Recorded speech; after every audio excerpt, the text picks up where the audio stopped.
It's a very controversial topic, a very touchy topic, because the goal of what you do, and it has been the goal ever since I started in the 70s on vinyl, the goal has always been make it as loud as you can and still sound good. I mean, that's basically what we do. Now, the level wars have definitely pushed us to the point where it's like the tail is wagging the dog, okay?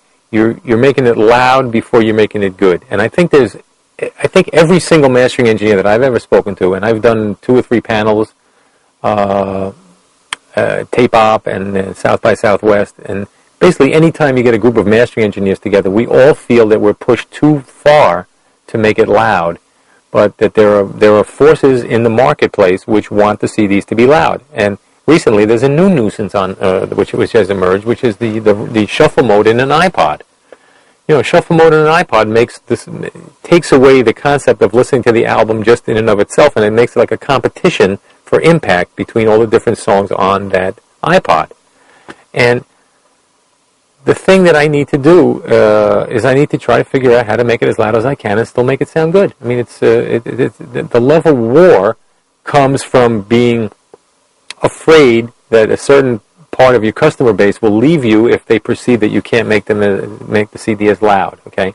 And loud is the most tangible element in audio, whether something is loud or soft. There's nothing, it's basically pretty simple. A 7-year-old can tell you whether something's louder than something else. I mean, it's just, this is loud and this is low.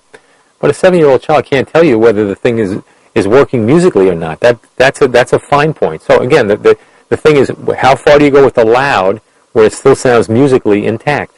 And, you know, I'm a big believer in the fact that dynamics are what create excitement or what create impact, and not volume doesn't create impact. And remember, when something is maxed to its full, you can't reintroduce the dynamics once they're not there. Okay, the dynamics are gone. No matter how low or how loud you make it, those drums, which used to hit you like this, will now hit you like softer. Okay. So if you needed that to make impact, it's gone. It's not there anymore.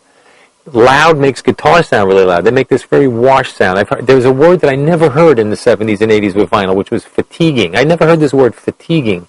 I hear this word constantly now, fatiguing. What does fatiguing mean in listening to music? It means that you've been pushed so far that your ear no longer is enjoying getting anything in it, so it needs to rest, okay? You go to a concert and you're stuck on the side next to the speaker, your ear is starting to hurt. It's fatiguing, okay? But you're in a concert, you can't move, okay? I work under the assumption that music, the elements in the mix and the elements in music shouldn't be fatiguing. It should be something which you should be able to listen to and enjoy. You should be able to put headphones on and listen to an album top to bottom and enjoy it if that's the way it was designed. You know, you want to put the headphones on and then after 3 songs go like, oh, this is killing me. I mean, what's the point? I mean, it's just ridiculous. So that in the iPod, your song could be louder than somebody else's song? I mean, it's absolutely absurd. And the funny thing is, if in the iPod people would just punch in the normalization control or whatever, they had one, I think they've improved what they had or something like that, we wouldn't have to worry about that anymore. Because we certainly don't have to worry about it for radio, because radio uses compressors, you know. Why are we worried in a carousel when you put your CD on and it's next to another CD? There is some insane, like wives' tales that people use. In a carousel, somebody's CD is lower than the other person. So what? They already have the CD. Well, they're not going to enjoy it. They're not going to think your band is good. There's another thing that comes up in the sequencing all the time. People try to put the songs like right on top of another song. And I've heard this all the time. They say they don't want people to get bored. I turn and I say, do you think if somebody has to wait another second for your song that they're going to be bored? I said, maybe you don't believe in your music if you think somebody can't wait 1 second.